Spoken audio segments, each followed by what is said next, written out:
लक्ष्य GK class में आपका हार्दिक स्वागत है। आज का हमारा विषय है एडोल्फ हिटलर, भाग 2। 1932 ईस्वी में चांसलर पद के लिए हिटलर के नाम पर विचार करने के लिए कहा गया। तब राष्ट्रपति हिडेनबर्ग ने बहुत ही तिरस्कार के साथ कहा, मैं प्रतिज्ञा करता हूं कि वह बाहेमियन सिपाही मेरे रहते हुए कभी भी जर्मनी का चांसलर नहीं बनेगा। मैं अधिक से अधिक उसे किसी उपनगरीय डाकघर का पोस्ट मास्टर बना सकता हूं, जहां मेरे चित्रों वाले स्टाम्प छापता रहेगा। फॉन पोपेन का षड्यंत्र। हिटलर को सत्तारूढ़ करने का श्रेय भूतपूर्व प्रधानमंत्री फॉन पोपेन को ही जाता है। फॉन पोपेन शलिचर या शलाइशर को, जो कि 2 दिसंबर 1932 से 30 जनवरी 1933 तक प्रधानमंत्री रहा था, इसे हटा करके खुद प्रधानमंत्री बनना चाहता था। लेकिन जर्मनी में फॉन पोपेन के कई राजनीतिक दल जो थे वो विरोधी थे।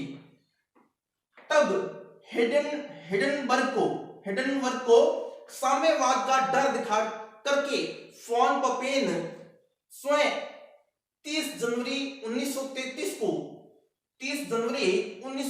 को वाइस चांसलर बना और हिटलर को उसने चांसलर बनवा दिया। उसने हिटलर को चांसलर यह सोच करके बनवा दिया कि वह उसे कठपुतली की तरह नचाएगा। लेकिन हिटलर ने सत्ता में आते ही फॉन पोपेन को पद से हटा दिया। हिटलर के प्रथम मंत्रिमंडल में 2 अन्य नाजी सदस्य भी थे, फ्रिक और गोरिंग।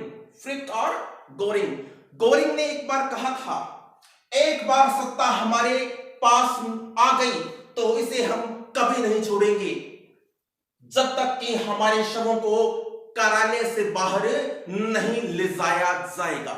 हिटलर को सत्ता की प्राप्ति। 1932 में संसद के चुनावों में नाजी दल को सर्वाधिक स्थान प्राप्त हुए। तब जनवरी 1933 में हिटलर प्रधानमंत्री बन गया। हिटलर ने जर्मनी का नाम तृतीय राइख या तृतीय साम्राज्य रखा। राइख से यहां तात्पर्य साम्राज्य से है। प्रधानमंत्री बनने के बाद हिटलर ने जर्मन लोकसभा, जिसका नाम था राइक्सटाग, इसे भंग कर दिया गया। 5 मार्च को चुनाव कराने की घोषणा हिटलर द्वारा की गई।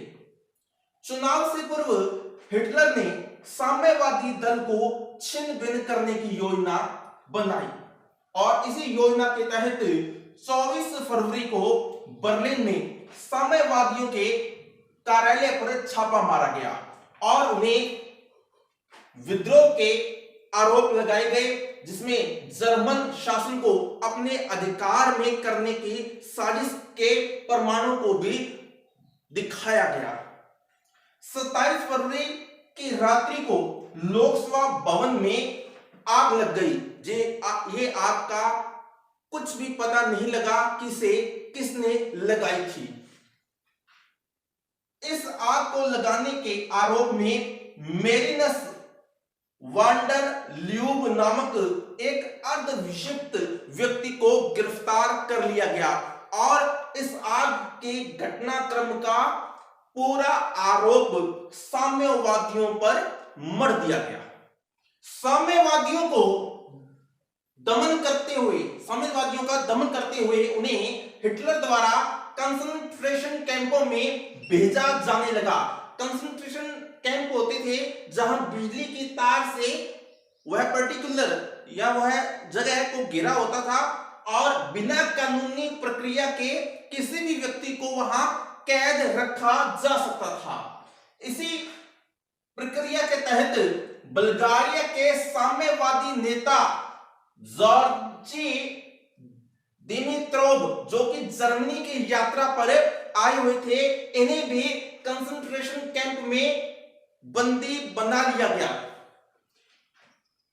गोरिंग ने एक बार 1942 में गर्व से कहा था कि इस अग्निकांड के बारे में यदि कोई जानता है, अग्निकांड संसद भवन को जलाने वाली घटना, इस अग्निकांड के बारे में यदि कोई जानता है तो वह मैं हूं।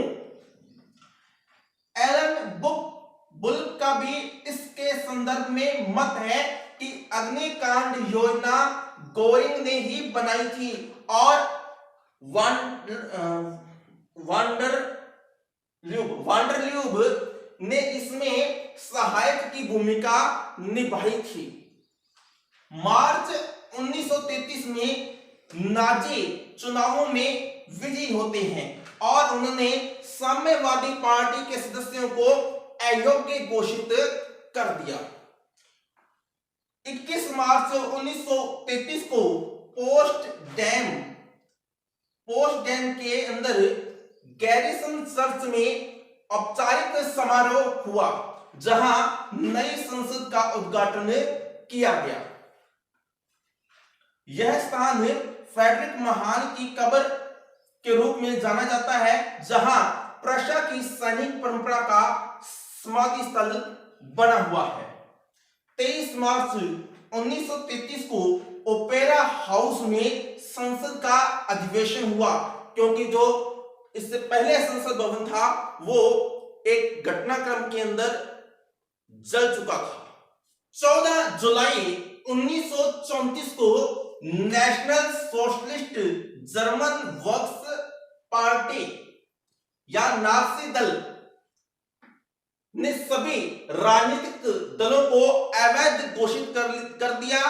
अब जर्मनी में सिर्फ एक ही पार्टी थी जिसका नाम था नाजी दल या नाजी दल। अब बात करते हैं विरोधियों के दमन की। सर्वसत्तावादी राज्य का गठन करने के लिए हिटलर ने 2 तरीकों को अपनाया।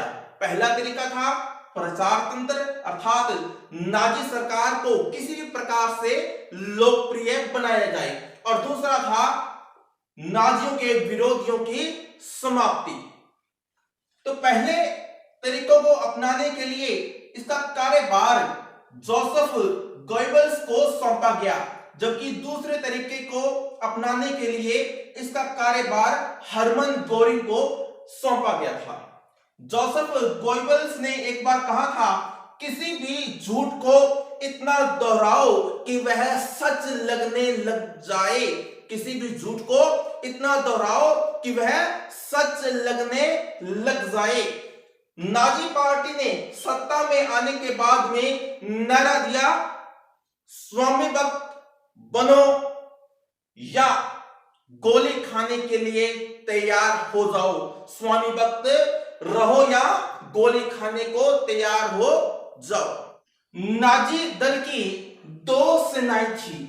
भूरी कमीज वाले एसए, जिनकी बाहों पर स्वास्तिक का चिन्ह अंकित होता था, जिसका नेतृत्व अर्नेस्ट रोहम के नेतृत्व में होता था, या इसका नेतृत्व अर्नेस्ट रोहम करता था, जिसका प्रमुख कार्य प्रदर्शन करना, दलीय सभाओं की रक्षा करना और विरोधी दलों की सभाओं को बलपूर्वक भंग करना होता था। जबकि दूसरी सेना, जिसकी खोपड़ी के चिन्ह वाली होती थी, जिसे एसएस के नाम से जाना जाता था, ये काली कमीज वाली सेना होती थी, जिसका कार्य हिटलर और नाजी दल के नेताओं की रक्षा करना होता था। हिटलर के अंगरक्षकों के दल का मुखिया हेनरिक हिमलर था। एसएस में ही एक दलीय खुफिया संगठन भी था, जिसका नाम एसडी था। एसएस में इस एक दलीय खुफिया संगठन का नेतृत्व करने वाला रेनहार्ड हेडरिक था। अर्नेस्ट रोहम तथा एसे का प्रभाव दिनों दिन बढ़ने लगा था। तब हिमलर तथा गोरिंग ने हिटलर को अर्नेस्ट रोहम के विरुद्ध उकसाया और उसके खात्मे के लिए हिटलर को मना लिया। 30 जून 1934 का दिन लंबे चाकों की रात कहलाता है। 30 जून 1934 की तारीख लंबे चाकों की रात कहलाती है। इस दिन एसएस का समर्थन पाकर के हिटलर ने अर्नेस्ट रोहम तथा एसए के नेताओं की हत्या कर दी और ऐसा माना जाता है कि इस रात को 400 लोगों की हत्या की गई थी। इतिहास का लिप्सन लिखता है कि हिटलर ने अपने विरोधियों का वध इतनी क्रूरता के साथ किया था जैसा कि कसाई खाने में पशुओं का वध किया जाता है। शनिवार को यह घटना होने के कारण इसे खूनी शनिवार के नाम से भी जाना जाता है। आज के लिए इतना ही। आगे की कहानी हिटलर भाग 3 में।